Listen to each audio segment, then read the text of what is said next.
Hello students, नमस्कार सभी को। आज के सेशन में हम पढ़ने वाले हैं वलन के बारे में, यानी फोल्ड के बारे में हम पढ़ना है आज। फोल्ड क्या होता है? लास्ट क्लास में हमने फॉल्ट के बारे में पढ़ा था, भ्रंश क्या होता है। उसमें हमने मुख्य रूप से 6 फॉल्ट के बारे में अध्ययन किया था कि सबसे पहले एक नॉर्मल फॉल्ट होता है, जब प्लेटें या विभाग, कोई धरातली भाग उसमें भूतल पर या उसके भूपटल पर जब चटकने आती हैं, दरार पड़ती हैं, तो बाहर की तरफ मूव हो जाता है, उस पर अपसारी क्रिया एक्टिवेट होती है। फिर एक पढ़ा था हमने उत्क्रमण भ्रंश, जब अभिसारी गति होती है, भूपटल का जो भाग होता है वो एक दूसरे की तरफ आकर्षित होता है। तीसरा हमने पढ़ा था विदारण भ्रंश, टीयर फॉल्ट पढ़ा था। टीयर फॉल्ट में पढ़ा था कि दो जो भूभाग होते हैं, चटकने आने से वो एक दूसरे के आस स्पर्श करते हुए अप डाउन मूवमेंट उसमें होता है, वो हमने पढ़ा था। फिर पढ़ा था हमने स्टेप फॉल्ट, यानी कि सोपानी भ्रंश, कि किस प्रकार से स्टेप बाय स्टेप फॉल्ट का निर्माण हो जाता है। फिर पढ़ा था हमने द्रोणी भ्रंश, यानी कि बीच वाला भाग जो होता है वो या तो नीचे की ओर मूवमेंट कर जाए या उसके जो ऊपरी भाग, साइड के जो भाग है वो कहीं ऊपर की ओर बढ़ जाए, तो उसको हमने द्रोणी भ्रंश कहा था। और लास्ट हमने पढ़ा था कटक भ्रंश, रिज फॉल्ट। और रिज फॉल्ट में हमने पढ़ा था कि वह भाग बीच वाला भाग या तो ऊपर की तरफ मूवमेंट कर जाए या दो अन्य भाग जो है वो नीचे की तरफ मूवमेंट कर जाए। तो इस प्रकार से हमने देखा था कि भ्रंश के अलग अलग प्रकार थे। और भ्रंश का जो हमने पार्ट कवर किया था, मैं थोड़ा सा आपको ब्रीफ में समझा देता हूँ कि हमने क्या पार्ट कवर कर रहे थे। वहाँ पर हम चर्चा कर रहे थे पर्वत निर्माणकारी जो एक्टिविटी होती है वो 2 प्रकार से होती है। एक होता है तनाव, और तनाव में 2 प्रकार के मूवमेंट होते हैं। नंबर 1 एक होती है चटकने, तनाव आने से चटकने आती, क्रैक्स आते हैं। और दूसरा होता है भ्रंश, यानी कि इसमें फॉल्ट आते हैं। इसमें हमने फॉल्ट की बात की थी, फॉल्ट को हम पढ़ चुके हैं। और एक होता है संपीड़न, एक होता है संपीड़न, कंपनसेशन की एक्टिविटी होती है। और कंपनसेशन एक्टिविटी में भी 2 तरह की एक्टिविटी होती है। एक होता है संवलन, एक होता है संवलन और एक होता है वलन। एक होता है संवलन और दूसरा होता है वलन। तो अब हम पढ़ने जा रहे हैं फोल्ड। हमें पढ़ना है फोल्ड के बारे में कि फोल्ड कैसे बनते हैं, फोल्ड कैसे, किस किस प्रकार के, कितने प्रकार के फोल्ड हमें देखने को मिलते हैं, उसकी हम चर्चा करने वाले हैं। अब देखिए आप दोस्तों, संवलन की हम बात करें तो संवलन जो होता है एक प्रकार से बड़ा प्रतिरूप होता है, यानी कि किसी बड़े भूभाग में कोई एक्टिविटी होती है या तो कोई भाग ऊपर की तरफ उठ जाए तो उसको हम बोलते हैं उत्संवलन, उसको हम क्या बोलते हैं, उत्संवलन। और यदि कोई बड़ा भूभाग जो होता है वो नीचे की तरफ डाउनवर्ड मूवमेंट कर जाए तो उसको हम बोलते हैं अवसंवलन। ये 2 तरह की मूवमेंट होते हैं, 2 तरह की क्रियाएं होती हैं संवलन में।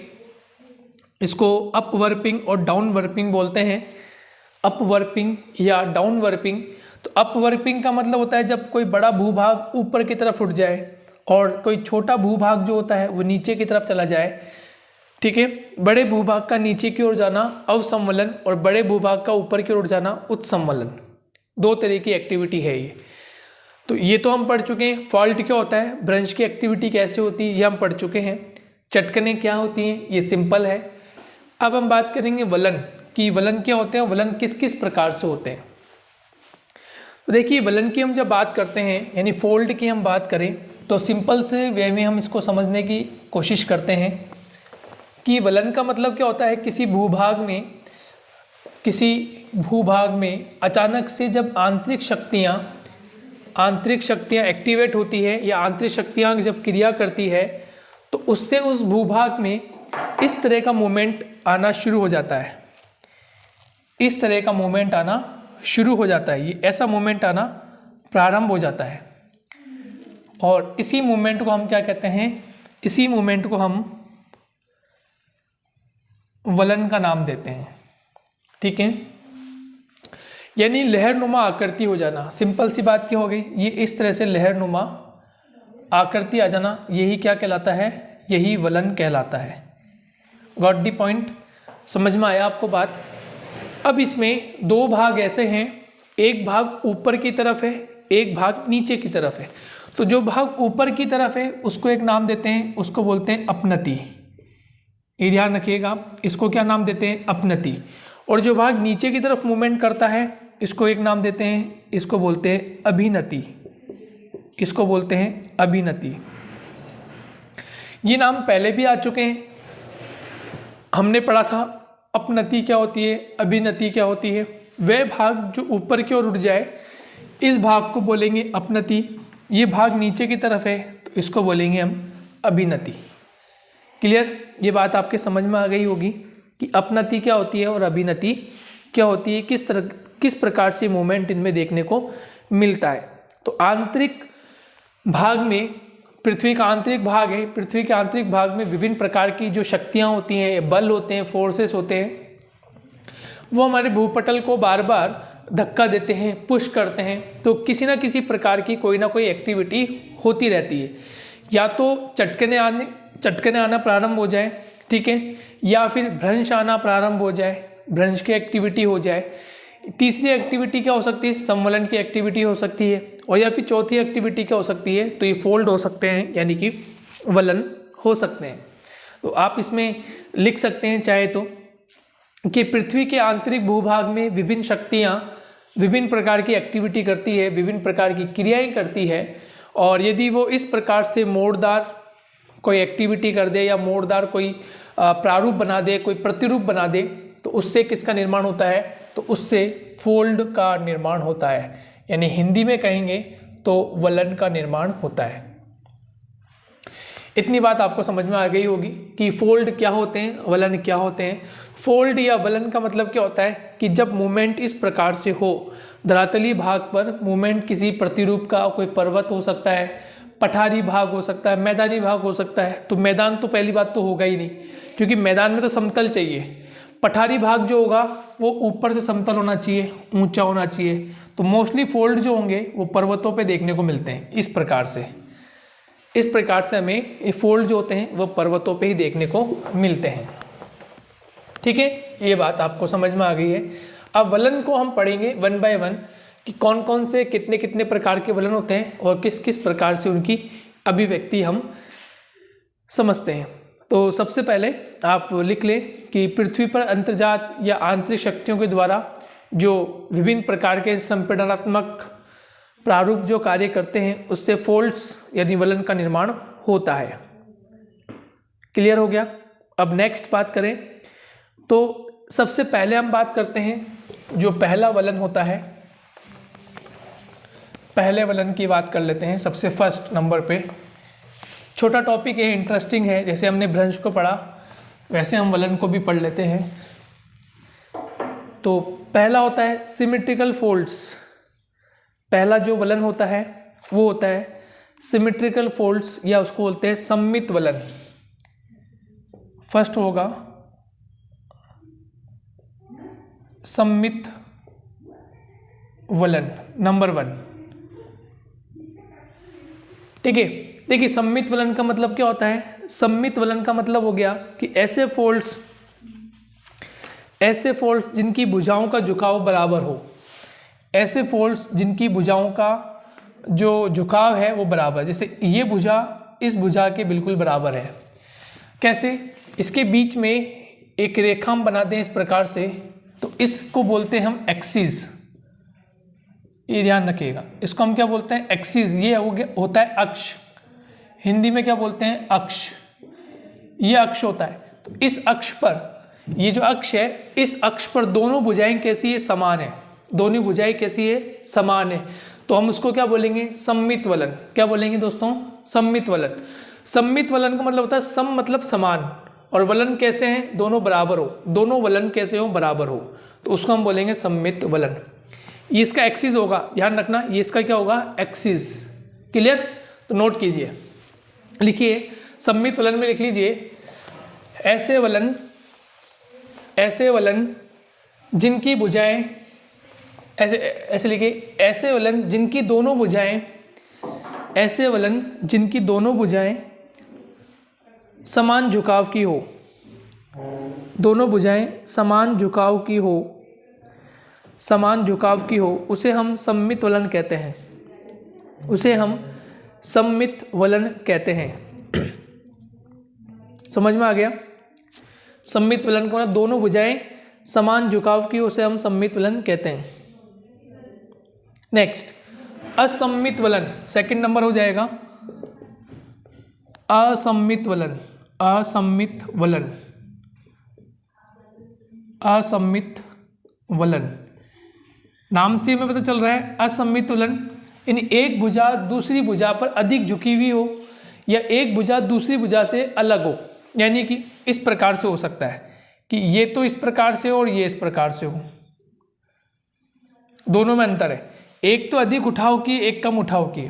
एक भुजा अधिक झुकी हुई हो सकती है या उसका पैटर्न अलग हो सकता है, ठीक है, और दूसरी भाग जो है वो कुछ अलग हो सकता है। यानी एक भाग तो देखिए कैसा है और एक भाग किस प्रकार का है। तो ये वलन किस प्रकार का हो गया? असममित वलन। एक भुजा दूसरी भुजा से अलग हो, एक भुजा दूसरी भुजा से क्या अलग हो, तो उसको हम क्या नाम देंगे? असममित वलन। सममित वलन क्या था? ऐसा वलन, ऐसे फोल्ड्स जो दोनों भुजाएं कैसी हो? बराबर। अब देखिए यहाँ पर ये भुजा और ये भुजा, ये दोनों अलग अलग है। यहाँ जो झुकाव है या यहाँ जो ढाल है वो ढाल कैसा है? बहुत तीव्र है, जबकि यहाँ ढाल कैसा है? स्टीप है, मंद ढाल है। क्लियर? इसको हमने नाम दिया असममित वलन, यानी असिमेट्रिकल फोल्ड्स। और ये कैसे फोल्ड है? ये सिमेट्रिकल फोल्ड्स है। दोनों में अंतर समझ में आता है। तो असममित वलन में लिख लीजिए, असममित वलन में लिख लीजिए आप, दोनों ओर के वलन, दोनों ओर के वलन असमान हो, दोनों ओर के वलन असमान हो, एक वलन की भुजा लंबी, एक वलन की भुजा लंबी तथा दूसरे की छोटी हो, तथा दूसरे की छोटी हो, उसे असिमेट्रिकल फोल्ड्स कहते हैं, उसे असिमेट्रिकल फोल्ड कहते हैं, उसे असिमेट्रिकल फोल्ड कहते हैं। क्लियर? नेक्स्ट, एक नत वलन, थर्ड नंबर की हम बात करते हैं। एक नत वलन,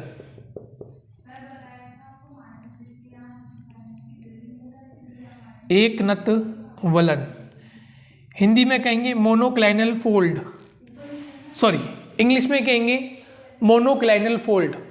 ये सिमेट्रिकल फोल्ड, यह असिमेट्रिकल फोल्ड और ये मोनोक्लाइनल फोल्ड। एक नत वलन, एक नत वलन, ठीक है। एक नत वलन में क्या होता है? एक भुजा 90 डिग्री पर हो, एक भुजा 90 डिग्री की हो, उसे हम एक नत वलन कहलेंगे, और दूसरी भुजा अधिक झुकाव वाली हो सकती है। जैसे ये समझ लीजिए, इस तरह से एक भुजा जो है ये 90 डिग्री की है, ये भुजा कैसी है? 90 डिग्री के एंगल पर है, और ये भुजा जो है वो अलग एंगल पे क्रिएट हो रही है। तो एक नत वलन में क्या हो गया?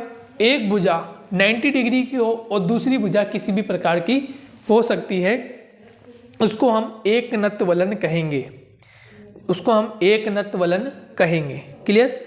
लिख लीजिए आप मोनोक्लाइनल फोल्ड में, एक भुजा बिल्कुल लंबवत होती है, एक भुजा बिल्कुल लंबवत होती है तथा दूसरी भुजा साधारण रूप की होती है, तथा दूसरी भुजा साधारण रूप की होती है, उसे मोनोक्लाइनल फोल्ड या एक नत वलन कहते हैं, उसे मोनोक्लाइनल फोल्ड या एक नत वलन कहते हैं।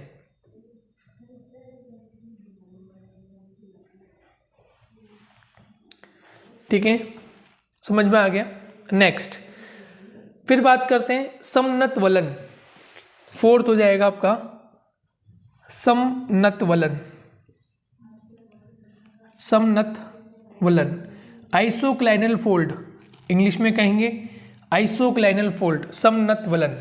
देखिए समनत वलन में क्या होगा कि दोनों जो फोल्ड है वो समान हो, दोनों फोल्ड कैसे हो? समान हो। जैसे इस प्रकार से,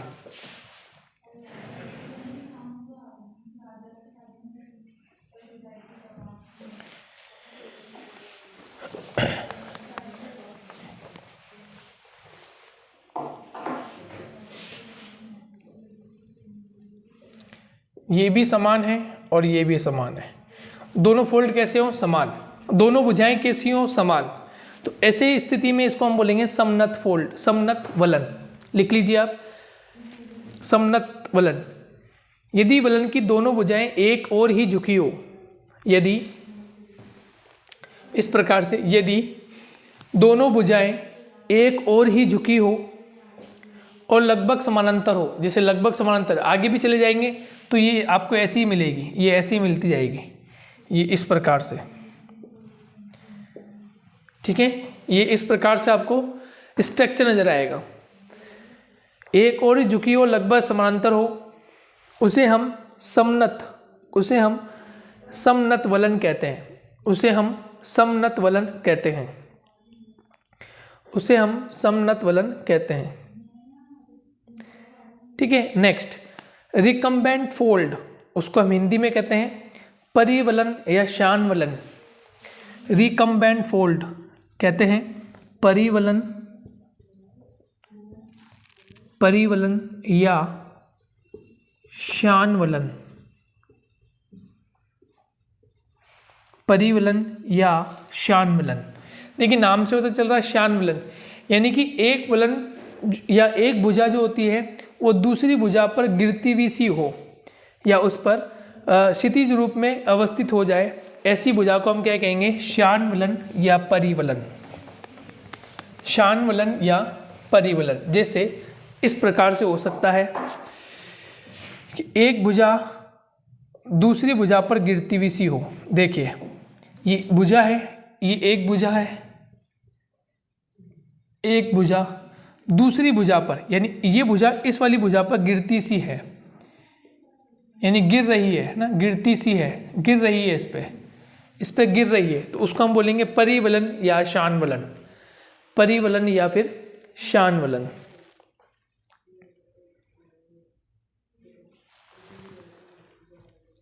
परिवलन या शान वलन, इसको हम बोलेंगे परिवलन या शान वलन। एक भुजा दूसरी भुजा पर, एक भुजा दूसरी भुजा पर अत्यधिक संपीड़न के कारण, अत्यधिक संपीड़न के कारण क्षितिज रूप से गिरी हुई हो, क्षितिज रूप से गिरी हुई हो, उसे हम क्या कहेंगे?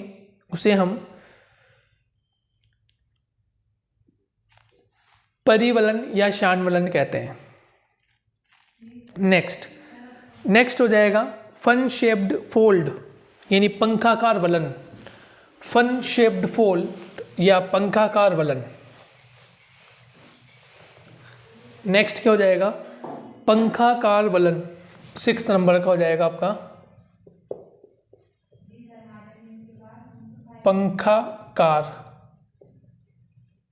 पंखाकार वलन, ठीक है। यानी फोल्ड इस प्रकार के हों, इस प्रकार के फोल्ड हो, फन शेप्ड। तो ऐसे वलन जिसका आकार पंखानुमा आकृति के हों, पंखानुमाकार आकृति के हों, संपीड़न इतना हो जाए कि पंखानुमा आकृति के हो जाए, उसे हम पंखाकार वलन कहेंगे। उसे हम पंखाकार वलन कहेंगे।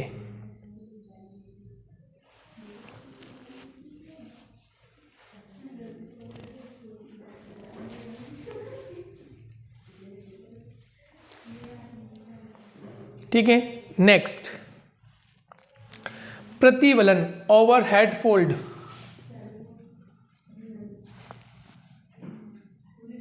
ओवरहेड या प्रतिवलन। प्रतिवलन, देखिए प्रतिवलन में क्या होता है, एक वलन जो होता है वो दूसरे पर गिरता हुआ सा होता है, मतलब बिल्कुल इसकी तरह ही होता है, शान वलन की तरह, लेकिन थोड़ा सा स्ट्रक्चर अलग होता है। इस प्रकार से हो सकता है, जैसे मान लीजिए चट्टानी भाग है ये इस पर गिरता हुआ सा इस प्रकार से प्रतीत होता है। ये इस प्रकार चट्टानी भाग बना हुआ है,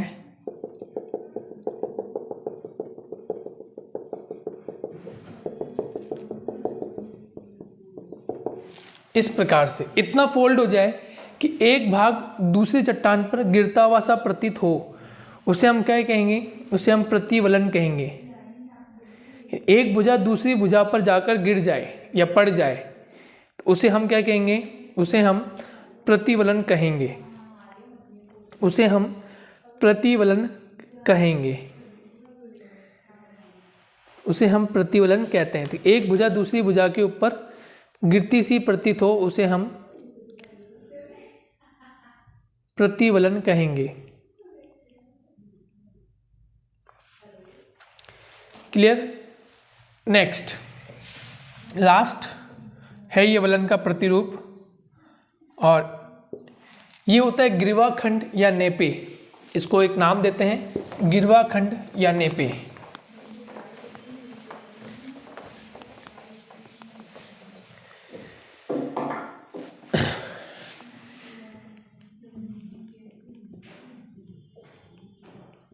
गिरवाखंड या नेपे इंग्लिश में।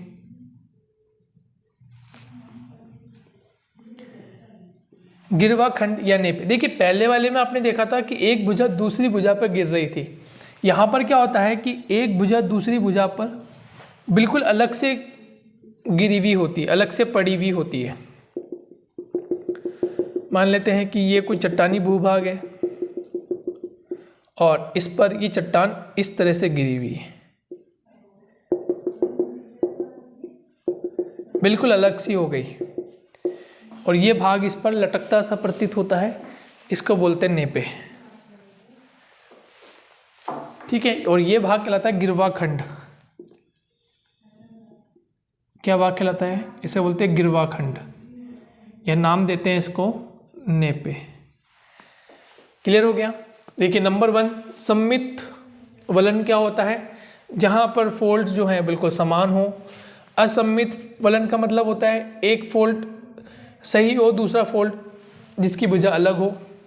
एक नत वलन एक 90 डिग्री का फोल्ड हो, दूसरा असममित हो। समनत वलन दोनों भुजाएं एक दूसरे के समानांतर हो। परिवलत में एक भुजा दूसरे पे गिरती से प्रतीत हो। पंखाकार में क्या होता है, ये फन शेप्ड फोल्ड होता है। प्रतिवलन में क्या होता है, इस तरह की भुजा होती है लेकिन वो उसके ऊपर फोल्ड हो जाती है, बहुत अधिक मुड़ जाती है। और गिरवाखंड या नेपे क्या होता है, जिसमें भुजा बिल्कुल अलग सी दिखाई दे, उसे हम गिरवाखंड या नेपे कहते हैं। ठीक है, तो इस प्रकार से आपका ये वलन वाला जो टॉपिक बच रहा था अपना, ये वलन का टॉपिक भी आपका कंप्लीट हो गया है। तो ये आपको ध्यान रखना है, फोल्ड कितने हैं, सम्मित वलन, असम्मित वलन, एकनत वलन, समनत वलन, परिवलन, पंखाकार, प्रतिवलन और गिरवाखंड। इस प्रकार से आपका वलन का टॉपिक कंप्लीट हो जाता है। इसे नोट कर लीजिए आप, ये इंपॉर्टेंट है।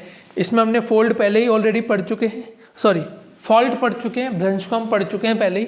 भ्रंश क्या होता है, तो आपके पॉइंट यही दिया होता, फोल्ड क्या है, फोल्ड क्या है, वलन क्या है, भ्रंश क्या है, किस प्रकार से बनते हैं। तो ये एक्टिविटी इस प्रकार से होती है जो 1 बाय 1 मैंने आपको बता दिया। ठीक है, नेक्स्ट हम नेक्स्ट टॉपिक के साथ मिलेंगे, और नेक्स्ट टॉपिक आपका जो भी होगा इंटरेस्टिंग ही, जैसे अभी तक हम पढ़ते हुए हैं उसको इंटरेस्टिंग तरीके से, तो इंटरेस्टिंग तरीके से ही पढ़ेंगे।